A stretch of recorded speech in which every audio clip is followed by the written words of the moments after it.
Hello friends, मैं Sumit Agarwal लिंकमेट channel में आप लोगों का स्वागत करता हूं। हम लोग इंडियन पेनल कोड कर रहे हैं। लास्ट सेशन में हमने इंडियन पेनल कोड के अंदर इसके ज्यूरिसडिक्शन के बारे में पढ़ा था, जो सेक्शन 1, 2, 3, 4 के अंदर कवर होता है। और आज हम समझेंगे ऑफेंस के बारे में कि ऑफेंस क्या होता है। इससे पहले आप लोगों से रिक्वेस्ट है, प्लीज इस चैनल को ज्यादा से ज्यादा सब्सक्राइब कीजिए और शेयर कीजिए। और आप लोगों को वीडियो पसंद आए तो प्लीज लाइक कीजिए और कमेंट बॉक्स में लिख करके बताइए आप वीडियो आपको कैसा लगा। अगर आप लोगों के कोई सजेशंस हैं तो उनको भी दीजिए, ताकि उनको हम अपने सेशंस में इनकॉर्पोरेट कर सकें और सेशंस को और ज़्यादा इंटरेक्टिव और इंटरेस्टिंग बना सकें। तो अपने सेशन को हम आगे बढ़ाते हैं। आज हम डिस्कस करेंगे ऑफेंस को। ऑफेंस क्या होता है? देखिए, ऑफेंस को सीआरपीसी के सेक्शन 2 क्लॉज N में डिफाइन किया गया है। क्रिमिनल प्रोसीजर कोड के सेक्शन 2N में डिफाइन किया गया है और इसमें दोनों तरीके के ऑफेंसेस को शामिल किया गया है। आईपीसी के ऑफेंसेस को भी शामिल किया गया है और स्टैट्यूटरी ऑफेंसेस को भी, अदर स्टैट्यूटरी ऑफेंसेस को भी शामिल किया गया है। जैसे आईपीसी के अंदर किए हुए ऑफेंस, एनडीपीएस के अंदर किए गए ऑफेंस, इमोरल ट्रैफिकिंग के अंदर किए गए ऑफेंस। तो अदर स्टैट्यूटरी ऑफेंसेस और आईपीसी के ऑफेंसेस दोनों को शामिल किया गया है section 2 clause N of CrPC में, यानी कि it provides a broad contention regarding that offences. लेकिन section 40 of IPC, section 40 of Indian penal code में जिन ऑफेंसेस की बात करी गई है वो ऑफेंसेस सिर्फ आईपीसी के हैं। सिर्फ आईपीसी के ऑफेंसेस को बताया गया है सेक्शन 40 के अंदर। सेक्शन 40 जो है वो 3 पार्ट्स में डिवाइड है, 3 पैराग्राफ हैं इसके।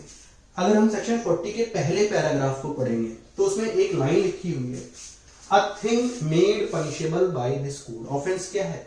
Offence is a thing made punishable by this code. Offence कोई भी एक ऐसी चीज है जो इस कोड यानी कि आईपीसी के द्वारा पनिशेबल है। अब ये अ थिंग, ये क्या है? इसको हम कह सकते हैं कॉन्सिक्वेंस ऑफ एन एक्ट और ओमिशन, यानी कि offence is the consequence of an act और omission which is made punishable by this code. अब ऐसा क्यों लिखा हुआ है? एक एग्जांपल के थ्रू समझते हैं हम इसको। जैसे ए शूट बी, ए ने बी को गोली मार दी, whether it is an assault or an attempt to murder, and this causes the death of B, और B की डेथ हो जाती है।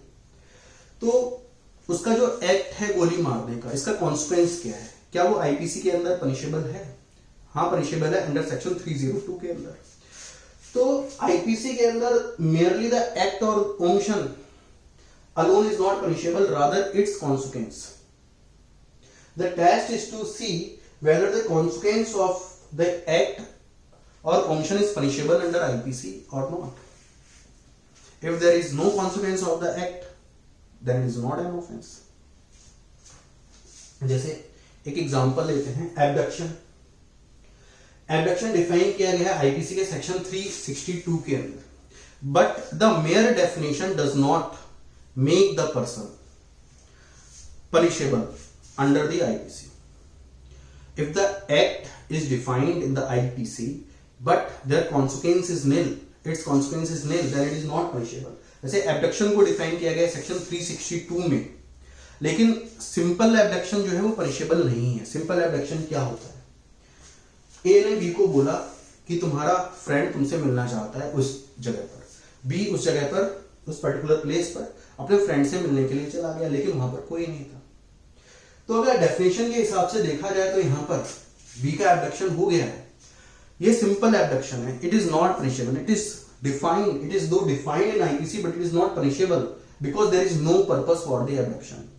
एब्डक्शन को पनिशेबल होने के लिए उसके साथ किसी पर्पस का जुड़ा होना जरूरी है, जैसे रैंसम एक्सेट्रा। तो mere definition, mere an act और omission is not punishable, rather its consequence is punishable under IPC. For becoming an offence, the consequence of that act or omission is required to be punishable under IPC. तो ये पहला paragraph कहता है हमारा। उसके बाद second paragraph पर आते हैं। सेकंड पैराग्राफ के अंदर कुछ सेक्शंस की एक लिस्ट दे रखी है।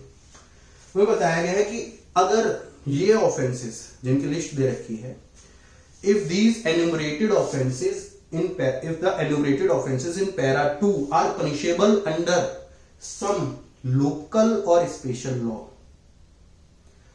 जो लिस्ट दे रखी है, जैसे मान लीजिए सेक्शन 445 हाउस ब्रेकिंग का सेक्शन है। अभी हाउस ब्रेकिंग का जो ऑफेंस है, क्या वो किसी लोकल लॉ और स्पेशल लॉ में भी पनिशेबल हो सकता है? वो लोकल लॉ और स्पेशल लॉ कौन से हो सकते हैं? टाडा हो सकता है, डाउरी प्रोहिबिशन एक्ट हो सकता है, एनडीपीएस एक्ट हो सकता है, कोई भी एक्ट हो सकता है। तो अगर वो the enumerated offences in para 2 are punishable under any other local और the special law, then they will be considered as an offense under IPC regarding those enumerated offenses only। अगर वो enumerated offenses किसी local law या special law में punishable है तो वो उन ऑफेंसेस को आईपीसी के अंदर भी ऑफेंस माना जाएगा। सिर्फ उन एन्यूमरेटेड सेक्शंस की बात हो रही है। यहां पर लिखा हुआ है ना, a thing made punishable by this code, इसलिए इस चीज को शामिल करने की जरूरत है। ये वो पनिशेबल तो दूसरे सेक्शन दूसरे लॉज में, तो उनको आईपीसी के अंदर शामिल करना चाहते हैं। उसके बाद थर्ड पैराग्राफ है। थर्ड पैराग्राफ में भी एक लिस्ट दे रखी है सेक्शंस की। उसमें लिखा है कि इनको भी हम ऑफेंस मानेंगे आईपीसी में। अगर ये एन्यूमरेटेड सेक्शंस जो है किसी लोकल लॉ और स्पेशल लॉ में पनिशेबल हैं तो उनको हम आईपीसी के अंदर ऑफेंस मान लेंगे, अगर उनमें होने वाली सजा 6 महीने या 6 महीने से ज्यादा की है तो ऐसा क्यों कहा गया? पहले एक एग्जांपल ले लेते हैं, समझ लेते हैं। मान लीजिए कोई अबेटमेंट ऑफ एन ऑफेंस है which is punishable under Tada. Tada के अंदर पनिशेबल है वो, तो वो अबेटमेंट जो है वो आईपीसी के अंदर भी पनिशेबल हो जाएगा अगर वो अबेटमेंट का ऑफेंस उन एन्यूमरेटेड लिस्ट में आता है and it is subject to the conditions and specified in para 2 and para 3। तो उस पर आईपीसी भी एप्लीकेबल हो जाएगा। आईपीसी एप्लीकेबल होने का क्या फायदा है? आईपीसी एप्लीकेबल होने का ये फायदा है कि जो प्रोविजंस हैं और जो प्रिंसिपल्स हैं इंडियन पिनल कोड के, वो भी अप्लाई हो सकते हैं उस ऑफेंस के ऊपर, अदरवाइज वो अप्लाई नहीं हो पाएंगे। जैसे जनरल एक्सेप्शंस, जो डिफेंस की सेक्शंस दे रखे हैं आपके आईपीसी के अंदर, वो अप्लाई हो जाएंगे वहां पर डिफेंस फेस करने के लिए आपके लिए। तो आईपीसी के जो प्रिंसिपल्स हैं वो अप्लाई हो सके उन ऑफेंसेस के ऊपर, इसलिए जो गैप है local laws, special laws, local laws या स्पेशल लॉज और आईपीसी के बीच का जो गैप है उसको ब्रिज कर रहा है पैरा 2 और para 3 subject to the conditions specified there. I think आप लोगों को ऑफेंस समझ में आ गया होगा कि ऑफेंस क्या है। इसके बाद हम नेक्स्ट सेशन में मिलेंगे आईपीसी के। तब तक के लिए धन्यवाद।